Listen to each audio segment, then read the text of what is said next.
And in the 7th year Jehoiada strengthened himself, and took the captains of hundreds, Azariah the son of Jeroham, and Ishmael the son of Jehohanan, and Azariah the son of Obed, and Maaseiah the son of Adaiah, and Elishaphat the son of Zichri, into covenant with him. And they went about in Judah, and gathered the Levites out of all the cities of Judah, and the chief of the fathers of Israel, and they came to Jerusalem. And all the congregation made a covenant with the king in the house of God. And he said unto them, Behold, the king's son shall reign, as the Lord hath said of the sons of David. This is the thing that ye shall do: a third part of you entering on the Sabbath, of the priests and of the Levites, shall be porters of the doors, and a third part shall be at the king's house, and a third part at the gate of the foundation, and all the people shall be in the courts of the house of the Lord. But let none come into the house of the Lord,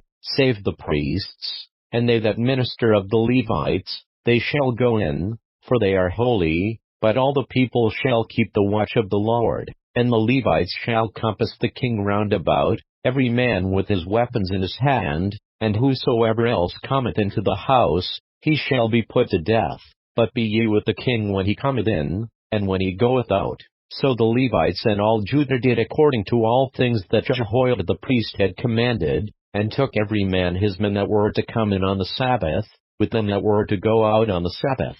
For Jehoiada the priest dismissed not the courses. Moreover Jehoiada the priest delivered to the captains of hundred spears, and bucklers, and shields, that had been King David's, which were in the house of God. And he set all the people, every man having his weapon in his hand, from the right side of the temple to the left side of the temple, along by the altar in the temple, by the king round about. Then they brought out the king's son, and put upon him the crown, and gave him the testimony, and made him king. And Jehoiada and his sons anointed him, and said, God save the king. Now when Adaiah heard the noise of the people running and praising the king, she came to the people into the house of the Lord. And she looked, and, behold, the king stood at his pillar at the entering in, and the princes and the trumpets by the king, and all the people of the land rejoiced, and sounded with trumpets, are also the singers with instruments of music,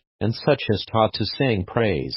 Then Adaiah rent her clothes, and said, Treason, treason. Then Jehoiada the priest brought out the captains of hundreds that were set over the host, and said unto them, Have her forth of the ranges, and whoso followeth her, let him be slain with the sword. For the priest said, Slay her not in the house of the Lord. So they laid hands on her, and when she was come to the entering of the horse gate by the king's house, they slew her there. And Jehoiada made a covenant between him, and between all the people, and between the king, that they should be the Lord's people. Then all the people went to the house of Baal, and brake it down, and brake his altars and his images in pieces, and slew Mattan the priest of Baal before the altars.